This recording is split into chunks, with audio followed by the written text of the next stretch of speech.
I had just been hired as a security for the overnight shift.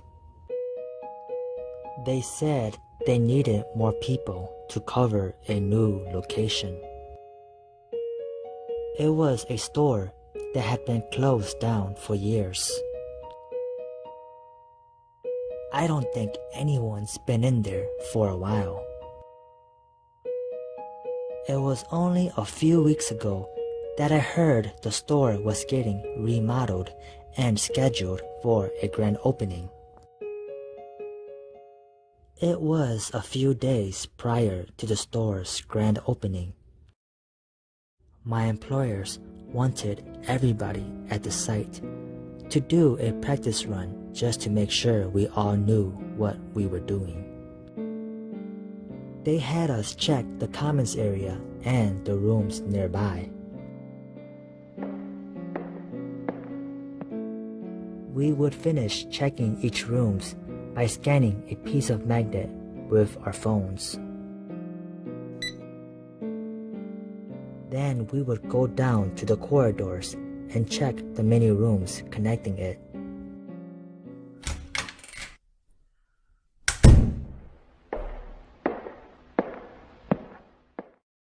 It seemed easy enough, I thought.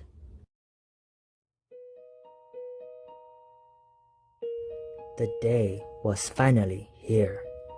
The store's grand opening was a success, but now it was 10 p.m. and my turn to do my job. My partner and I headed to the security room to prepare ourselves for the night. We were scheduled to check around the building every hour. One person was supposed to be in the security room checking the cameras, while the other person makes the round checking every room. I was first on duty. I made sure I had my radio and my flashlight. Then I headed out the room and began my rounds. With the store completely empty, I noticed a lot of noise that I usually wouldn't hear during the daytime.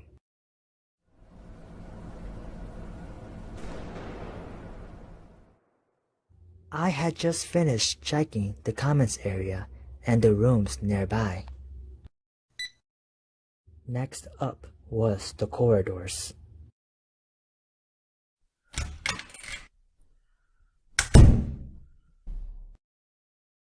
The hall was pitch black. It was difficult to even see my hands without a flashlight. It was a lot different from our practice during the daytime. As I walked through the corridor, checking each room, I couldn't help but feel like something was following me. Every so often, I would shine my flashlight behind me. Still empty as ever. At least, I hope it was. The corridor felt like a maze, with each corner a blind spot, with each blind spot a shadow, and with each shadow I saw, I became more and more paranoid. Every time I saw a shadow, I could have sworn I saw it moving. It was impossible to see what was around the corner until I was next to it. But every time I checked, nothing at all. I figured it was best not to think about it. I will only end up scaring myself. I was finally done with my rounds and was ready to head back. I was making my way back through the corridor when something caught my attention.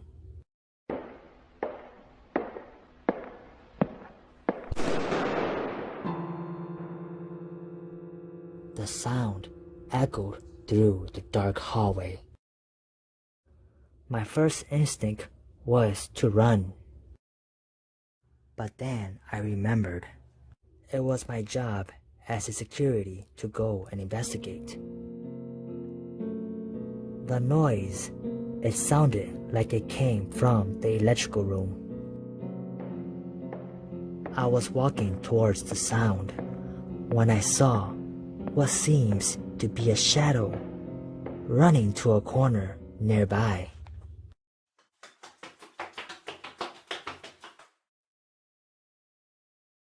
I shined my flashlight around the hallway, but there was nothing there. I checked around the area, and still nothing. There were only two ways to enter the electrical room. One way was the way I came from, and the other was from a door that was being monitored by our cameras. I radioed my partner to check the cameras. 94 to base. Can I have you check camera 7? 83 to base. I'm at camera 7. Stand by while I check it out. I waited for my partner to check the cameras. Standing in the dark, armed with only a flashlight and a pepper spray, I couldn't shake the feeling that something was watching me. After waiting for a few minutes, a friendly sound came from a radio. 83 to base. I'm at camera 7 and I don't see anybody. All clear. With nothing here, I walked back towards the security room.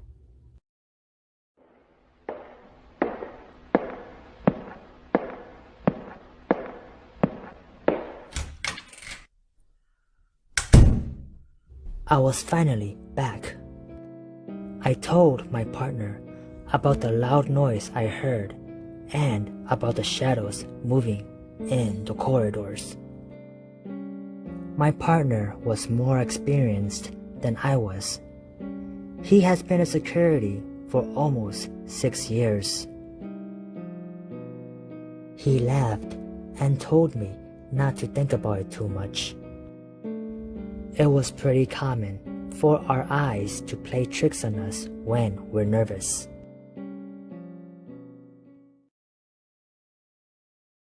We both sat quietly in the security room, waiting for our next patrol. Despite my partner's reassurance, I was still feeling uneasy. I kept thinking about the corridor, the feeling that something was watching me, following me around that hallway. It was now my partner's turn to patrol the building. I kept my eyes on the cameras, looking for any signs that something was wrong.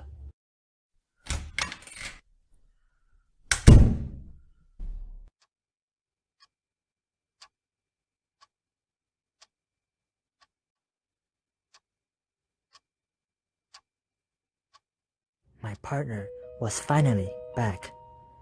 As expected, finished in no time with no problems. The rest of the night went as scheduled.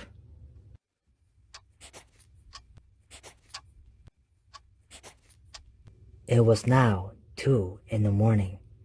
My turn to patrol the building once again. At first, everything went as planned. That was until I entered the corridor.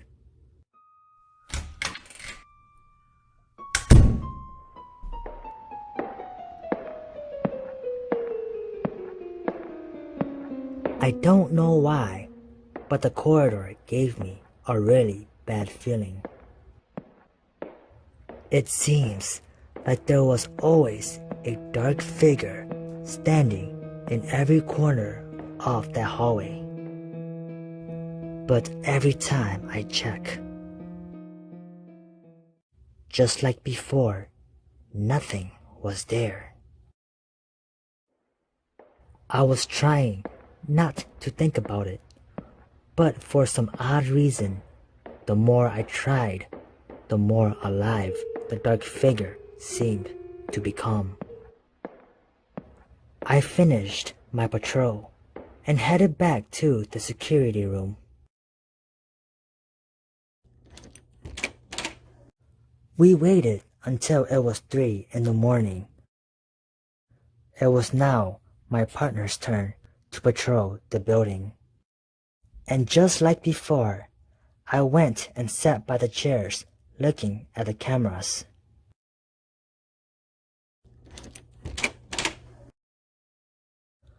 My partner had just left the room and started his patrol. I watched as he entered each comments area and scanned his phone. Then finally, he entered the corridor and out of sight from the cameras.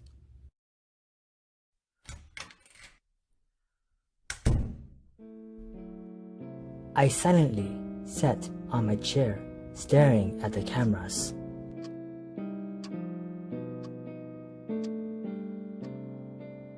I couldn't help but think about some of the old stories that my father would often tell me as a child. There was an old saying that if you feel uneasy when staring at an empty space, it was because your soul saw something that your eyes could not. And if you saw something at the corner of your eyes, but then it turns out to be nothing, there was definitely something there, something that only our souls can see. I took my partner's advice and tried not to think about it. I was staring at the cameras when the radio echoed from my belt. 83 today's. I'm at camera 7. I just saw someone running in the corridor heading towards the electrical room. Stand by while I check it out. My partner radioed me that he saw something running towards the electrical room. I stared at camera 7, making sure that no one was there. I watched as I saw my partner on the camera approaching a corner of one of the hallways.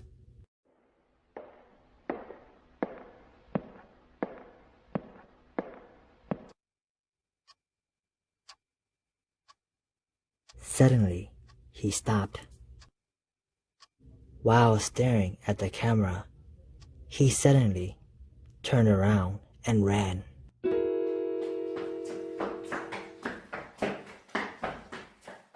I watched silently, confused, as I watched him run towards the exit of the building.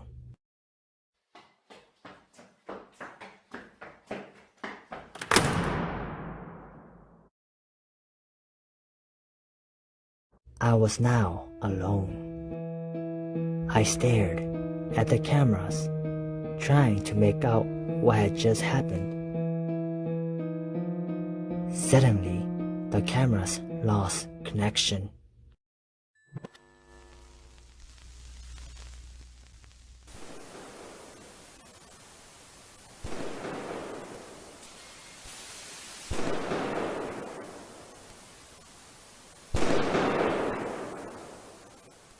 The sound came closer and closer to where I was.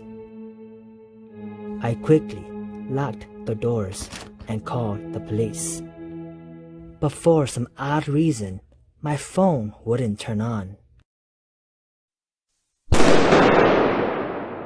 I stared at the cameras again. Only one screen was still working, and it was the one that was facing towards the hall that led to the security room.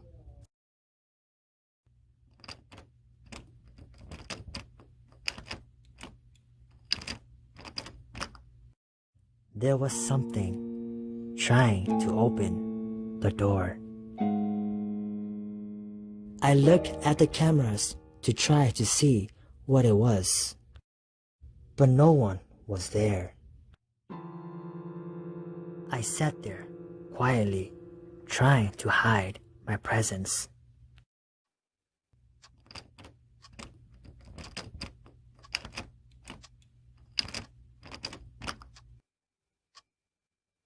Finally, the door stopped. I was now able to turn my phone on. I quickly dialed 911, but before I was able to,